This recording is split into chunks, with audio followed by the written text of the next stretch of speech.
So a teammate of ours had messaged us and said, hey, I know my thinking is too small, and I know my vision is too small, but how do I grow that in order to think bigger?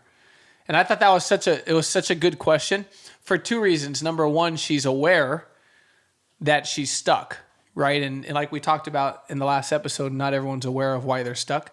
She's aware of it. Why is she stuck? She has a good career. She's got her master's degree. She's doing what she went to school for. And she's making good money. And she's single, and she doesn't have kids, and she doesn't have a lot of bills. But life could be bigger. And so she said, I know my thinking's small, but how do I make it bigger?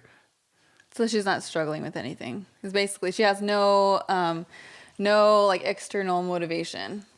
Yeah, I guess so. She's not broke. Yeah.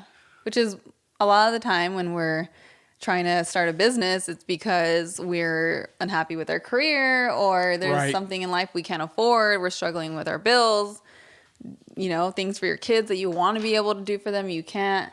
Right. So if everything's good, you can, afford things that make you comfortable. Then it has to come from inside, I think, versus outside. Yeah, because most successful businesses and some of the biggest empires that you look at were started when people were at their bottom. Right? They were started when people were $2 away from bankruptcy, or $2 away from being homeless, or they were literally that low, right? Yep.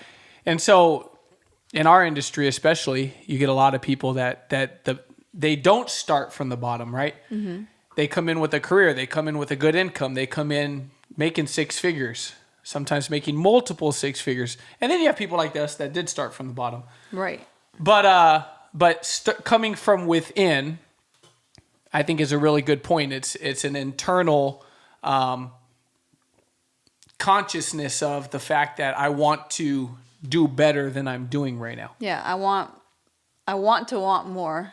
I want to not live in the status quo. I want to do bigger things for myself and for my family. So we got 3 key points, 3 things that we discussed ahead of time. And it was actually the feedback I gave her that we're going to go through with you guys. Because a lot of you, I think, maybe are in the similar spot. And by the way, it's a good place to be. If you decided to enter into a business and you currently have a full-time job, a full-time career, you're making money, you got money saved, you're in a good spot, life is good. Remember, it could be 10 times better. But that's a good place to start, because I think you're 10 times more effective in business when you don't need the client to say yes. You're not desperate for the commission check. Oh, yeah. And because clients, your clients can feel that energy. Right. Yep. So let's go through these 3 things. We had everything going against us. Yeah, we were young. We were broke. We didn't know anything about business. We literally started from nothing. We were never supposed to make it. So the first thing I told her, I said, hey, associations are a really big deal. We've all heard before, you're the average of the 5 closest friends. If you take the income of your 5 closest friends and you get the average, you're probably right there, right? We've all heard that before. And although we've heard it before, it's spot on accurate, right? But also, it's not even just your 5 closest friends. I think it's the people you talk to the most. Yeah, the people you spend the most time with. Who's in that circle? Who are the ones you're talking to every single day? Who are the ones that have the most impact on how you see the world? Because, give you an example. I can give you multiple of them. But I have a guy within Tenacity who always gets stuck.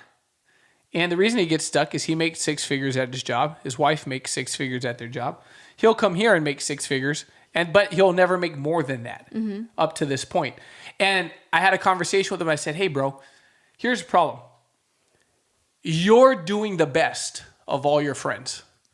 So you always have this feeling of I'm the big bad dog in town, because when you go out, you pick up the bill for people, you make more money, not because you make more money, but because you're married and your wife makes good money too.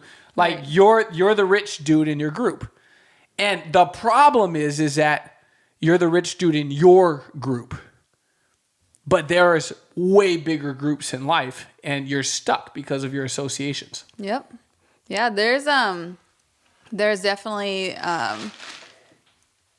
being comfortable is a good thing, right? We all want to be comfortable. But in terms of growth, being comfortable is your worst enemy. Yeah. So, here's what I would tell you. If you were surrounding yourself, if you find yourself in that spot, if you were to surround yourself with people that are at the level that you would like to get to next, because every next level demands a bigger, badder, better version of yourself. So if I'm making $100,000 a year at my job and I want to make $100,000 a year in business, I need to surround myself with people that are making $200,000, $300,000, $400,000, $500,000 a year. Mm-hmm. The thinking is different. The thought process is different. I was talking to a buddy who had a great month this month. He made $25,000 so far. Best month he's ever had. And I said, hey man, that's awesome.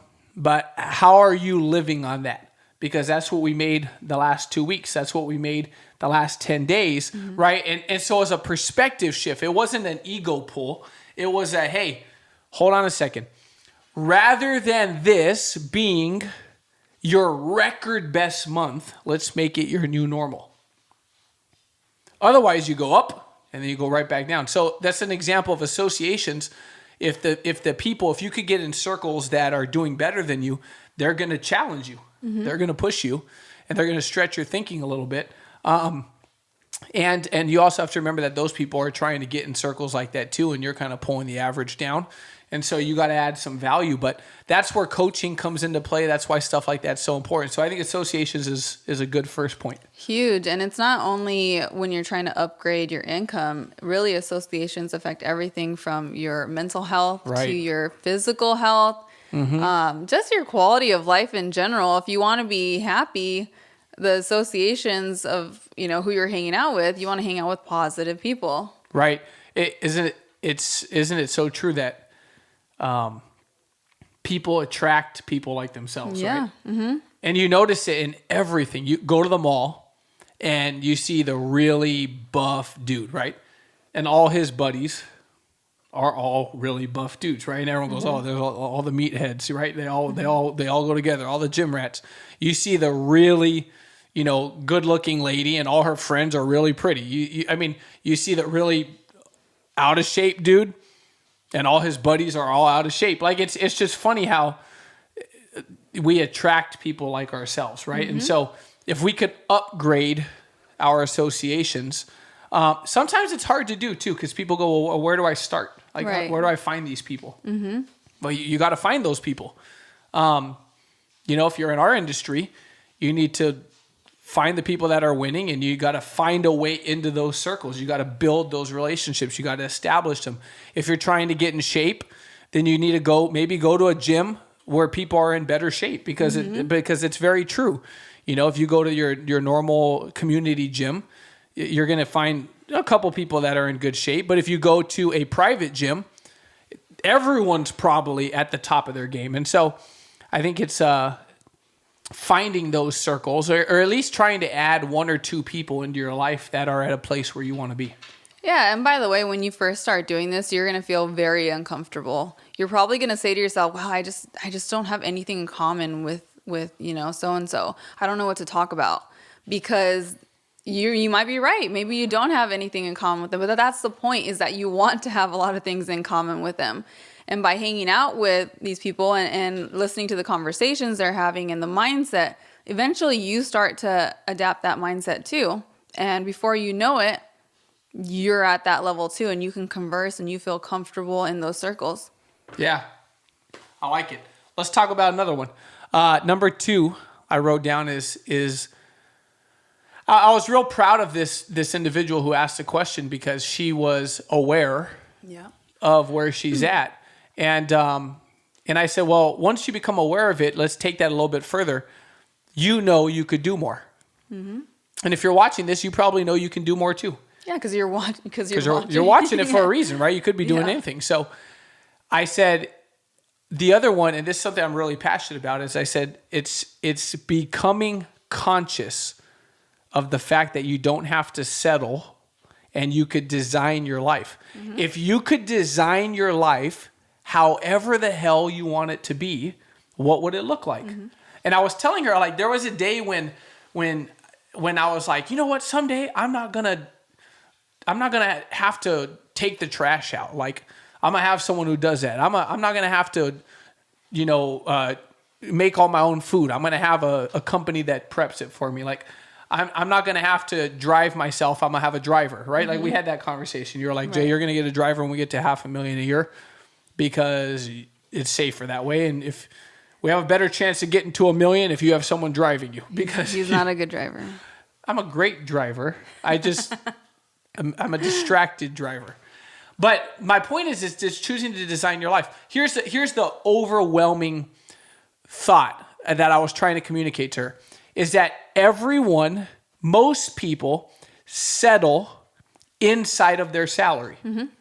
Which means that every freaking thing that they do in life is chosen based inside of their salary. They make $100,000 a year. Therefore, what do? They live in a $100,000 a year neighborhood. They drive a car that fits in their $100,000 a year. They go eat food that fits in their salary. They shop in places that fit in their salary. Their friends are people that fit in their salary because they're people that just like them. Like the schools their kids go to, the hobbies they have, the clothes they wear, everything fits in their salary. And then you have all this other stuff in life that you could do, that people do every day, that these people subconsciously or consciously choose to not partake in because of the fact that they live life inside of their salary. Mm-hmm. Yeah. That's depressing though, when you really like look at it. Yeah, because, I think since the time we're little kids, we want to be, I can't wait till I'm an adult so I can control, my whole entire life.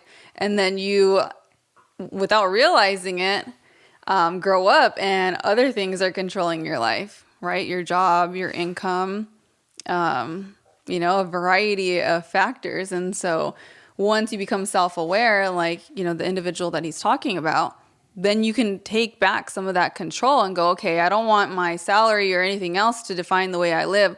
I want to create my ideal life, and I'm willing to do the work in order to get there. Yeah. I remember I used to always say I didn't like traveling because it was so much work. Mm-hmm. I don't want to travel. Oh, it's so much work. You got to pack, and then you got to go to the airport, and then you got to wait in line, and then you got to do all, and then I realized, like, no, dude, it's not that it's so much work. I don't like traveling because I don't travel. Right. Because I'm broke. And then having to share a room with, 4 to 6 people. Or, man, I hate airplanes because I'm 6'5" and I don't fit. It's like, well, I would fit in first class, but I just don't sit in first class. You know what I mean? So it's like I don't like the word settle because it's so overly used, but that's exactly what it is. Yeah. It's even if it's not on purpose, it's all you know. Mm-hmm. And so that's why I'm a big believer that your job may control your salary, but you control your income. It doesn't have to be what you make at the job is the end all be all. Mm-hmm. Yeah, it doesn't have to be like that. We have people that make 6 figures part-time. And I mean, in multiple, by the way, 100,000 is 6 figures, and so is 900,000. And so there's so much more to life. So I was telling her, I said, hey, you can design life however you want. And if you could get your butt to work and you could develop these habits and these standards, right? Because setting new goals doesn't get the job done unless your standards change with your goals. Because that's what makes you hit your goal, is the fact that it's not acceptable not to, because I'm tired of life where it is right now. So that's a really big one. The last one, I think that really builds confidence and can really help someone shift their vision, is to get some wins under their belt, even if they're small. Yeah, because if you're trying to break out of that current cycle that you're in, it might feel like a big task. It might feel very overwhelming in your head to go from where you're at to where you want to be. But the thing that he's talking about is that you just got to get those like first few wins. And then after that, you got to get some more, right? And taking it in more like bite-sized chunks where you're building that confidence. You know, you're doing things that are outside of your comfort zone, outside of your box, and really just stacking your belief and building your skill set and building that confidence as you go along. Yeah. Bite-sized wins is good. The other day we had a lady on our team in our company that she made her first $1,000 with tenacity, right? Yeah. And I wrote her and I said, hey, 99 more to go. Do it 99 more times. Because that's all it takes to make $100,000 a year, part-time. It doesn't sound as bad when you say it like that. It's just... You did it once, just do it 99 more times.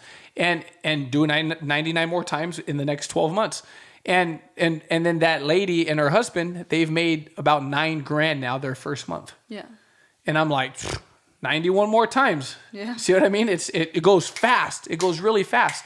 And confidence comes from hitting goals, right? Confidence comes from not just hitting goals, but hitting milestones. Every 1,000 in that example is a milestone towards making a 6-figure income.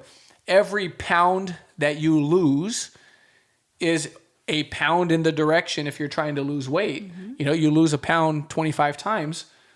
I mean, you're a whole new person. Yeah, it's like I'm going in the right direction. That's all it is. It's progress, right? It's becoming obsessed with progress. And not just you can't go from zero to a whole new life. There's a lot of work that goes in between it. Yep. Yeah, because up until this far, however many years of age you are, that's how many years it took to develop the person you are right now. Now, it doesn't mean that it's going to take, an equal amount of years to get to the next level of you, because now you're self-aware, you know better, you're smarter, you're the best version of yourself that you've ever been. So now you can compound time, but it is going to take a little bit of time. Not forever, because it all depends on you and how fast you work, but, you can do a lot in a lot less time. I also think that if you get small wins, right, and get a lot done in less time, like you said, I think that it just shifts your confidence altogether. You start to believe in you. A lot of people don't believe in themselves, and we could blame it on a million things, but rather than placing blame, it's easier and more effective to take responsibility for it regardless. And if you look back, a lot of it's because we make a habit of just not following through, How many times when we get someone who comes in business, they go, hey, I want to work with tenacity. And we start doing self-development or anything in a program for them. There's this history of so many goals not hit, right? Like most people never do what they say they're going to do. The New Year's resolutions never make it 12 months for most people. Right. And so what happens is you have this pattern and this entire history and this entire laundry list of shit that you said you were going to do that you never did. So now you go set a goal. You don't even believe yourself. Like you're like, yeah, I'm going to get it done. And in your head, you're like, yeah, bullshit. It's not going to happen. And then you go try to break this pattern of hitting goals all of a sudden. And it's so hard for people because they're so used to not keeping promises that they make to themselves. And so even if you just set the tiniest thing, like I'm going to get my license in 10 days, or I'm going to freaking show up to this event so I could work on me and become a better me. And then you actually show up, those little things build confidence. And you compound that 6 to 12 months, man, you're a whole different person. You're you're freaking killing every single thing you never thought your life could even consist of because you're so used to following through. Yeah, you're literally reprogramming yourself into somebody who does what they say they're going to do. That's exactly what it is. Reprogramming. Rewiring your brain, everything. Yeah. So now you're like, I always do what I say I'm going to do. Yeah, now you set a goal and you actually believe I'm going to hit that goal. Yeah, because I hit the last 10 goals. Exactly. Man, it's such a game changer. And then what happens is it shifts your vision. So if we go back to the beginning of the conversation, when she said, I know I think too small, I know I need to make my vision bigger, but how do I do that? Mm-hmm. Right? These three things, I feel like someone could completely transform any area of their life with these three things: finance, business, career, health, fitness, relationships, anything. Yeah. You know, your marriage, relationships with your children, anything. If you associate with people that have what you want, that you respect them, you look at them, you respect whatever they've built, whether it's in any of those departments, that's a big one. You get clear on the fact that you could make things better and design life how you want it to be, and you start making progress, dude. Life could change so fast. Yeah, so it's an exciting thing. You know, you might be a little nervous, but get excited because this is something that's 100% for you. Mm-hmm. And I know a lot of us spend a lot of time doing things for other people, but this is something that is 1,000% for you, but benefits everyone around you. At every level, by the way. Yeah. You're making 400, 500, 600. You're making $1 million, $2 million, $3 million. If we're talking business, because it's an easy thing to use as an example. Even at $500,000 or $1 million plus a year, to get to that next level still requires the same changes, just at a different place. Mm-hmm. Yeah. Cool, guys. Fire it up. Hey, if you haven't already, share this. We're getting on to every streaming platform. Season 2 is a little harder to get back on because we have to start all over and get approved again. But for now, here we are on YouTube, dropping every Sunday. Share it, comment, and we look forward to seeing you soon. All right. Bye, guys. Later.